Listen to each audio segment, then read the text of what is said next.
I invite Francesca Harris to join us on stage for the first talk. Francesca's going to talk about trading water.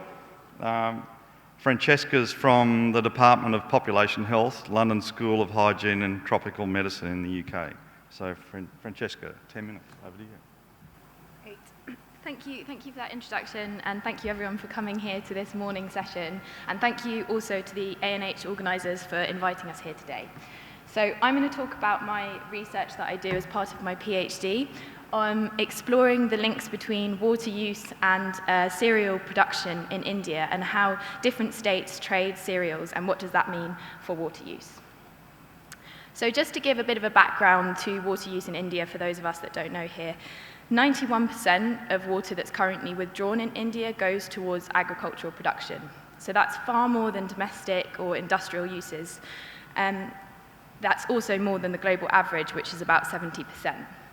However, we have a problem of water stress or water scarcity in many regions. For example, the droughts that are occurring in Chennai. We also have issues of groundwater depletion occurring in the northwestern region of India, while at the same time, future climate change will affect snowmelt from the Himalayas and potentially disrupt rainfall patterns in other regions. So all of this has an effect on current and future water availability in India. Cereals are an important part of agricultural production, accounting for roughly 40% of all the agriculture that's produced currently in India. At the same time, they're also important for food security. So roughly 55% of all the calories that are available come from cereals, so they're an important staple grain. There are 5 main cereals that are consumed and produced in India: rice, wheat, sorghum, millet, and maize. Although it's produced a lot of the maize goes towards animal feed. Rice and wheat dominate this production and consumption. This is partially because of policies during the Green Revolution that supported their production heavily, but there's also a public distribution system, which is a government-subsidized system that uses part of this rice and wheat production. So that's just an overview of how cereals are currently consumed in India. They're also produced in different areas. So the north regions are predominant cereal producers. However, these are also the regions that are experiencing that overexploited groundwater.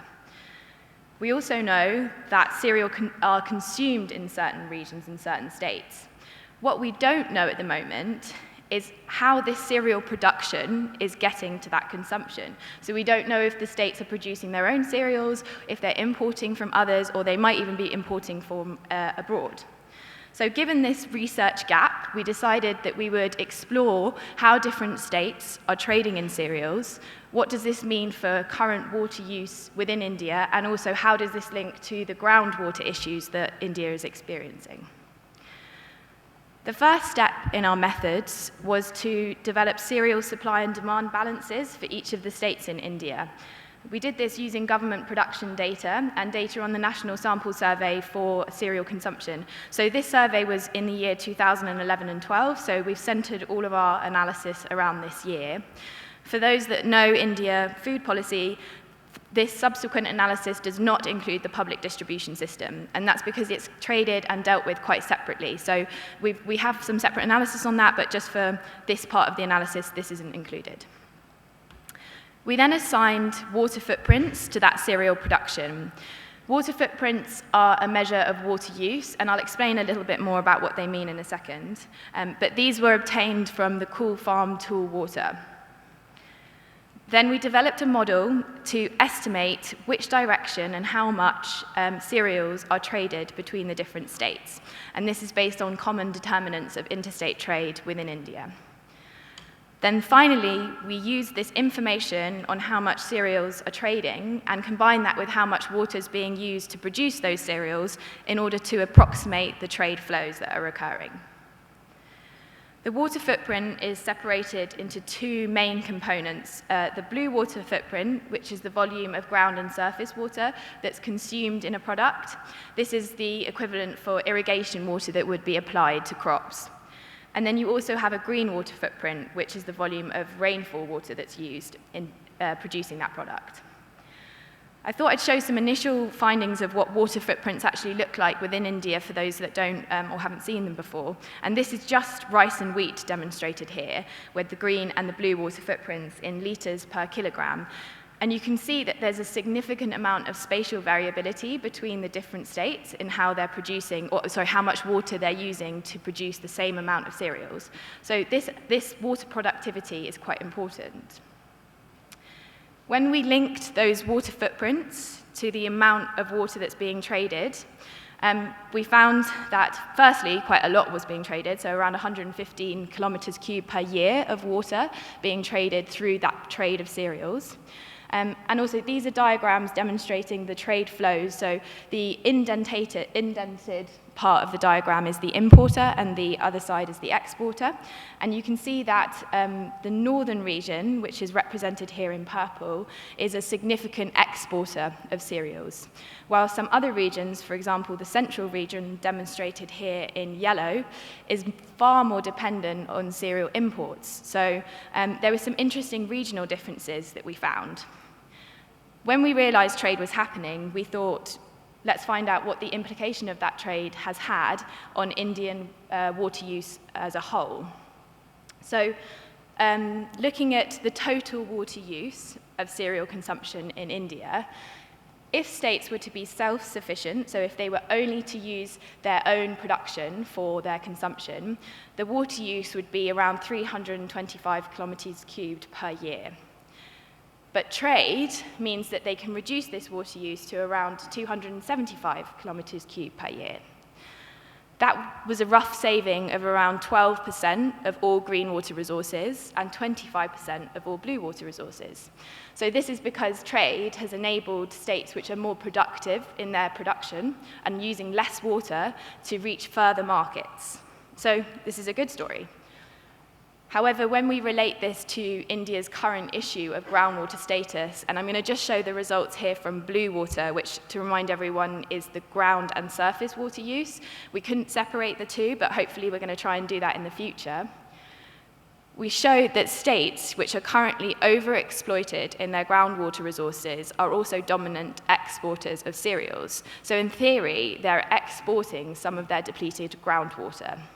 In fact, 33% of the total exports were coming from overexploited states.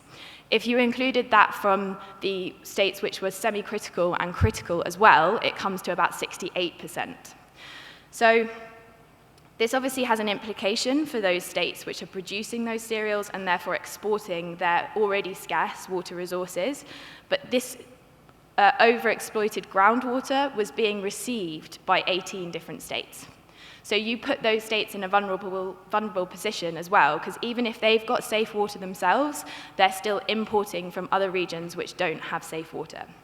We don't know whether this was, which way around it is, whether it's the fact that states that are importing groundwater means that they're not overexploited, or if it's the fact that the overexploited states are exporting, and that's what's driving the groundwater depletion. But we're going to explore that hopefully a bit more in the future.